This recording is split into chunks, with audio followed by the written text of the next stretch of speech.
नमस्कार, स्वागत है आपका बोलता हिमाचल पर। आज है 24 जून 2024 और हिमाचल प्रदेश की आज की सबसे बड़ी खबरें हम आपके लिए लेकर आए हैं। हमेशा की तरह आप इस वीडियो को लाइक कर दीजिएगा। चैनल पर नहीं जुड़े, चैनल को आप सब्सक्राइब जरूर करें। पेश है आज की सबसे बड़ी खबरें। 100 बिस्तर तक बढ़ाई जाएगी डाडा सेवा सिविल अस्पताल की क्षमता, सीएम सुक्खू। मुख्यमंत्री सुखविंदर सिंह सुक्खू ने जिला कांगड़ा के जसपा परागपुर विधानसभा क्षेत्र के तहत निर्माणाधीन डाडा सेवा नागरिक अस्पताल का निरीक्षण किया और अधिकारियों को आवश्यक दिशा निर्देश दिए। उन्होंने लोक निर्माण विभाग को निर्माण कार्य में गुणवत्ता सुनिश्चित करने को कहा है। मुख्यमंत्री ने कहा कि पहले चरण में अस्पताल 50 बिस्तर का बनाया जा रहा है और दूसरे चरण में इसकी क्षमता 100 बिस्तर तक बढ़ाई जाएगी। उन्होंने कहा कि जसपा क्षेत्र का ये प्रमुख सरकारी स्वास्थ्य संस्थान है और इस क्षेत्र के लोगों को सेवाएं प्रदान करता है, इसलिए अस्पताल में कमियों को दूर किया जाएगा। उन्होंने कहा कि अस्पताल का लगभग 50% निर्माण पूरा हो चुका है और शेष निर्माण कार्य को पूरा करने के लिए 3 करोड़ 81 लाख रुपए की आवश्यकता है, जिसे राज्य सरकार जल्द उपलब्ध करवाएगी। इसके साथ ही यहाँ पर महिला रोग, हड्डी रोग, सर्जरी और एनेस्थीसिया के विशेषज्ञ चिकित्सकों के साथ साथ लैब टेक्नीशियन भी तैनात किए जाएंगे। उन्होंने कहा कि डाडा सेवा अस्पताल को राज्य सरकार आदर्श स्वास्थ्य संस्थान बनाएगी। स्कूली छात्रों से छेड़छाड़ मामले में सरकार ने तलब की रिपोर्ट, शिक्षा विभाग ने लिया कड़ा संज्ञान। जिला शिमला के चौपाल विधानसभा क्षेत्र के अंतर्गत एक सरकारी स्कूल की 11 छात्रों के साथ छेड़छाड़ के सामने आए मामले का प्रदेश सरकार ने कड़ा संज्ञान लिया है। इसी कड़ी में मुख्यमंत्री कार्यालय ने पूरे मामले की रिपोर्ट शिक्षा और पुलिस विभाग से तलब की है। इसके साथ ही शिक्षा विभाग भी स्कूलों में विद्यार्थियों को गुड और बैड टच समझाने के लिए स्पेशल काउंसलर की नियुक्ति करने की तैयारी में है। इस संबंध में पहले भी विभाग एक प्रस्ताव तैयार कर सरकार को भेज चुका है। ऐसे में आगामी कैबिनेट में इस बारे में कोई फैसला हो सकता है। छात्रों के साथ सामने आए छेड़छाड़ के मामले में पुलिस ने आरोपी दुकानदार के खिलाफ पोक्सो एक्ट के तहत मामला दर्ज किया है। सूत्रों के अनुसार पुलिस की जांच में कई नए तथ्य भी सामने आए हैं। छेड़छाड़ का आरोपी स्कूल के पास ही डेली नीड्स, मनियारी, करियाना व कॉपी पेंसिल की दुकान चलाता था। आरोप है कि जब छात्राएं उसकी दुकान में सामान खरीदने जाती थी तो वे उन्हें अश्लील तरीके से छूता था। जांच के तहत पुलिस ने पीड़ित छात्रों के साथ ही स्कूल प्रबंधन के भी बयान दर्ज किए हैं। जल्द ही इस मामले में पुलिस छानबीन को अंतिम रूप देते हुए अदालत में चालान पेश कर देगी। पुलिस मुख्यालय ने भी मामले का कड़ा संज्ञान लेते हुए सभी जिला पुलिस को स्कूलों के आसपास गश्त बढ़ाने के दिशा निर्देश दिए हैं। साथ ही स्कूलों के आसपास की ऐसी दुकानें व स्थान जहां पर छात्र छात्राएं अक्सर जाते हैं वहां नजर रखने को कहा गया है।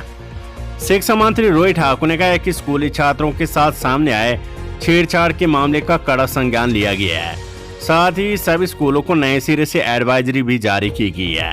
उन्होंने कहा कि स्कूल प्रबंधन से भी पूरे मामले की रिपोर्ट मांगी गई है।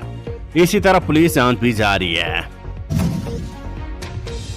खबर हिमाचल प्रदेश बिजली बोर्ड से। हिमाचल में 26,000 नए बिजली कनेक्शन की डिमांड। हिमाचल प्रदेश में नए चल रहे निर्माण कार्यों के बाद अब नए बिजली कनेक्शन की भी डिमांड आ गई है। राज्य बिजली बोर्ड को फील्ड कार्यालयों से जो डिमांड मिली है उसके मुताबिक 26,000 नए कनेक्शन लगाए जाने हैं। इन कनेक्शन को लगाने के लिए बिजली बोर्ड प्रबंधन भी तैयार है, जिसने मीटर ऑर्डर दे दिया है। अगले महीने तक बोर्ड के पास इतनी संख्या में नए बिजली मीटर आएंगे और उनको लगाने का काम भी शुरू कर दिया जाएगा। बोर्ड प्रबंधन ने जल्द से जल्द टेस्टिंग एजेंसी को नए मीटर भेजने को कहा है। इस साल अब तक राज्य बिजली बोर्ड ने प्रदेश भर में लगभग 65,000 मीटर आवंटित किया है, जिनको लगवा दिया है।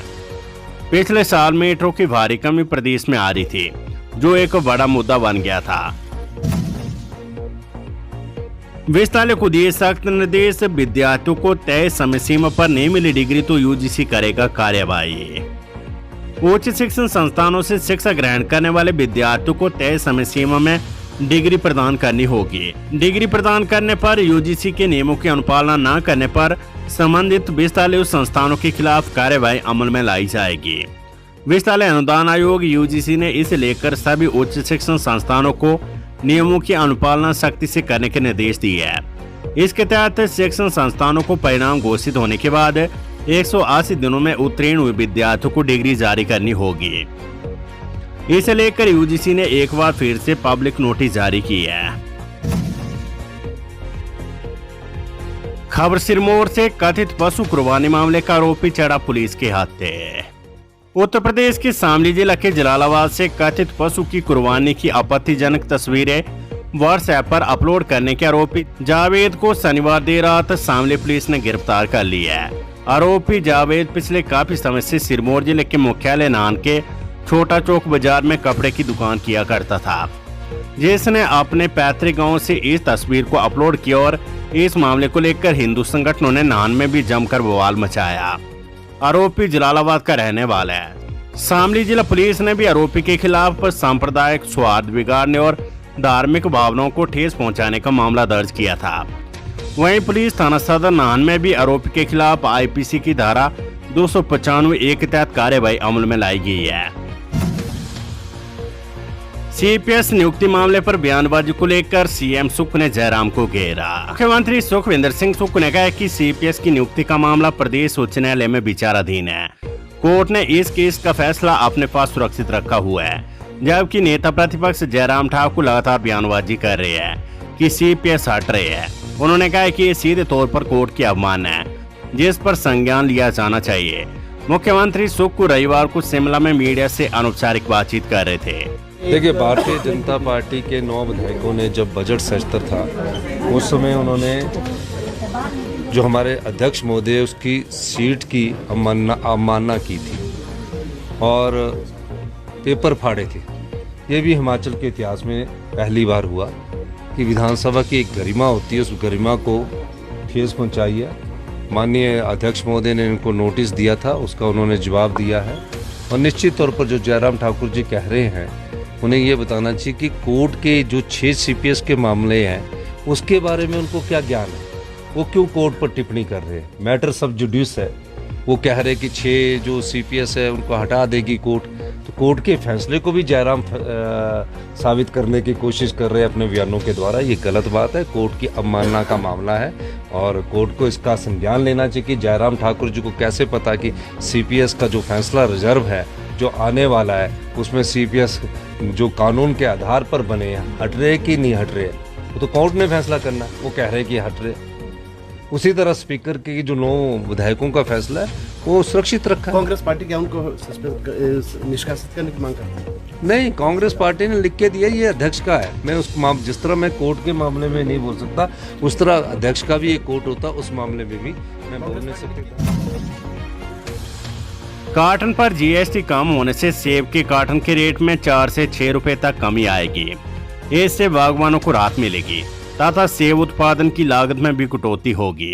केंद्रीय जीएसटी काउंसिल ने गत दिन कार्टन पर लगने वाले जीएसटी को 18% से घटाकर 12% करने की सिफारिश के बाद अब आगामी दिनों में इस पर अंतिम फैसला होने के बाद बागवानों को बड़ी राहत मिलेगी। हिमाचल प्रदेश में सेब की आर्थिकी 5,000 करोड़ की है। राज्य में सेब की आर्थिकी से 9,60,000 से अधिक परिवार जुड़े हुए हैं। Weather update. हिमाचल में 26 से 28 को मानसून पहुंचने के आसार है। आज और कल खिलेगी धूप। हिमाचल प्रदेश में 28 जून को मानसून पहुंचने का पूर्वानुमान है। 26 जून से प्रदेश के कई क्षेत्रों में बारिश का दौर शुरू होगा। 24 और 25 जून को धूप खिली रहने की संभावना है। मौसम विज्ञान केंद्र शिमला के निदेशक सुरेंद्र पाल ने बताया कि 26 जून से प्रदेश में बारिश शुरू होगी। 27 और 28 जून को अधिक बारिश होने के आसार है। 28 जून तक प्रदेश में मानसून के दस्तक देने की संभावना है। मानसून इस वर्ष सामान्य तारीख को ही हिमाचल में प्रवेश कर सकता है। जेपी नड्डा पर टिप्पणी सत्य और तथ्य से परे बौखला गए कांग्रेस के नेता बंबर ठाकुर है।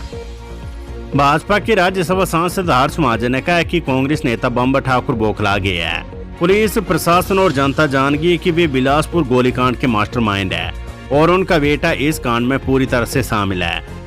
जिस प्रकार से बंबर ठाकुर भाजपा के राष्ट्रीय अध्यक्ष जगत प्रकाश नड्डा के बारे में टिप्पणी कर रहे हैं, वे सत्य और तथ्य से परे है।